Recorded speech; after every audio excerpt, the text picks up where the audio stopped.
ప్రస్తుత కాలంలో social media వాడకం బాగా పెరిగిపోయిందనడంలో ఏమాత్రం సందేహం లేదు. అయితే ఇప్పుడు ఎవరు ఫేమస్ అవుతారనేది మాత్రం ఊహకే అందడం లేదు.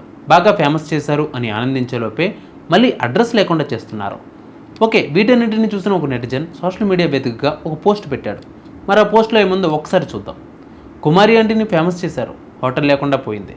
బరిలక్ని ఫేమస్ చేశారు, అడ్రస్ లేకుండా పోయింది. ఎవడో రాకేష్ మాస్టర్ని ఫేమస్ చేశారు, తాగించి వాగించి పైకి పంపారు. వేణుస్వామిని ఫేమస్ చేశారు, అతగాడేమో ఇప్పుడు వాణిజ్యాతకమే చూసుకోవడం మానేశాడు. పూసలమ్మే మోనాలిసాను కూడా ఫేమస్ చేశారు, మూవీ డైరెక్టర్ జైలుకు పోయాడు. ఇప్పుడు దేకేవాడే లేడు, అఘోరి అని ఒకటిని ఫేమస్ చేశారు, వాడేమో ప్రేమ దోమ అని వెదవయ్యాడు. అలెక్కే పచ్చళ్ళమ్మే వాళ్ళని ఫేమస్ చేశారు, మొత్తం దుకాణమే సర్దేసేలా చేశారు. సోషల్ మీడియా గోడలెక్కించి పైకి లేపి ఫేమస్ చేస్తున్నారు, ఎత్తినంతసేపు ఉంచకుండా కింద పడేస్తున్నారు. మీ తస్సదయ్య ఏందిరా ఈ అన్యాయం? ఓ మే గాడ్, ఇంకా నెక్స్ట్ ఎవరు ఫేమస్ అయ్యేది? వాళ్ళ గతి ఏంటి? ఏమైందిరా మీ అందరికీ? ప్రేమ గుడ్డిది, సోషల్ మీడియా చెడ్డది అంటూ రాసుకొచ్చాడు. ప్రస్తుతం ఈ ట్వీట్ నెట్టింట తెగ వైరల్ అవుతుంది. మరి మీరేమనుకుంటున్నారు? కామెంట్ చేయండి.